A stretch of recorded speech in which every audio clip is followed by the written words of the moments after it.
मुफ्ती Tariq Masood exclusive.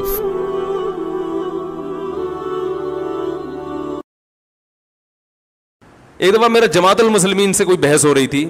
उन्होंने कहा ये जो इमाम हनीफा ने निकाला है मसला हनफियों ने कि एक दिरहम जो है ना, जो हथेली की खाई, इसके बकदर नजासत जब तक इतनी नहीं फैलेगी तो कपड़ा नापाक नहीं होगा, इससे कम कम नजासत क्या है, पाक है। एक दो कतरे अगर पेशाब के शलवार पे लग गए तो वो नमाज हो जाएगी। ये कहाँ से निकाला है? और वो बड़ा प्रोपेगेंडा कर रहे थे, जमातुल मुस्लिमीन के थे। ये कहाँ से निकाला? कुरान में तो आता है वसियाबका फतहिर, अपने कपड़ों को पाक रखें, बार बार है ना कुरान में। अत्तहारतु शत्रुल ईमान, और ला यक़बलुल्लाहु अस्सलात बिगैर तहूरिन, हदीस में तो आता है तहारत के बगैर नमाज कबूल ही नहीं होती। और ये कहाँ से निकाल दिया? दो कतरे पाक हैं, यानी दो कतरे लगे हुए हो, थोड़ी सी निजासत लगी हुई हो तो नमाज क्या हो जाएगी? हो जाएगी। वो बड़ा प्रोपेगेंडा कर रहे थे, 8-10 साल पुरानी बात है। हर जगह देखो कुरान के खिलाफ अबू हनीफा का मसलक, हनफी लोग इमाम अबू हनीफा की अंधी तकलीद करते हैं और कुरान हदीस को छोड़ देते हैं। कुरान में तो कहीं नहीं है, तो वो मुझे कहीं हम चले गए, उनकी कोई कमबख्ती थी या क्या था वल्लाहु आलम।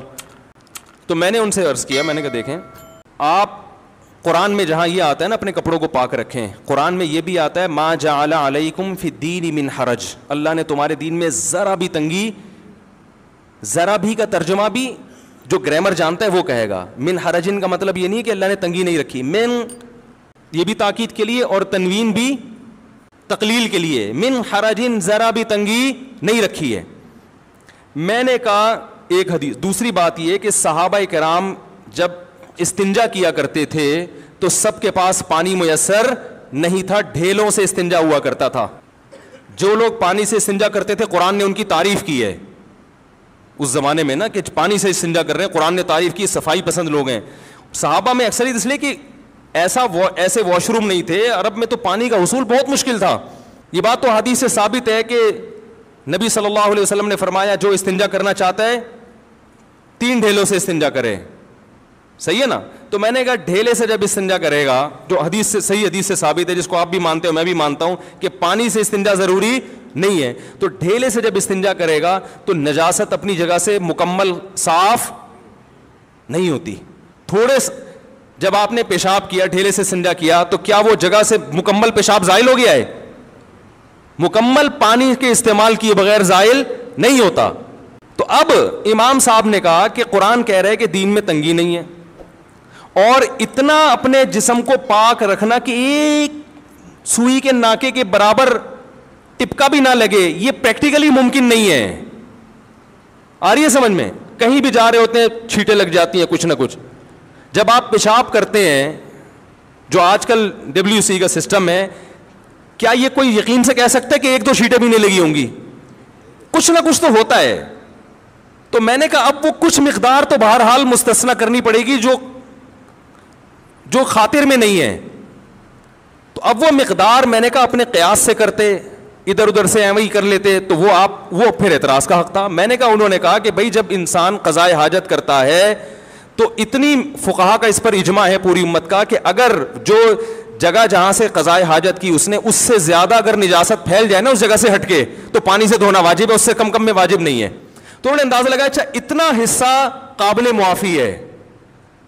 अब वो बजाय इसके कि उस गंदी जगह का नाम लेके किताबों में लिखें, तो नाम मुहज़्ज़ब इस्तेमाल किया, भाई दिरहम के बकदर, ये हथेली की गहराई के बकदर।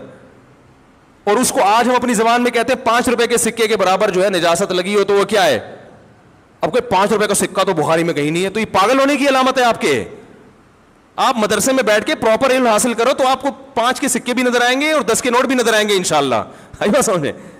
तो उन्होंने यहां से निकाला है कि शरीयत ने सिर्फ ढेले से इस्तिंजा काफी समझा, हालांकि वो जगह पाक नहीं होती। पता चला इतनी नजासत शरीयत में काबिले मुआफी है, तो उसकी ताबीर मुहज़्ज़ब अंदाज से कि भाई हथेली की गहराई के बकदर, या ये कि दिरहम इतना सा सिक्का हुआ करता था उसके बकदर।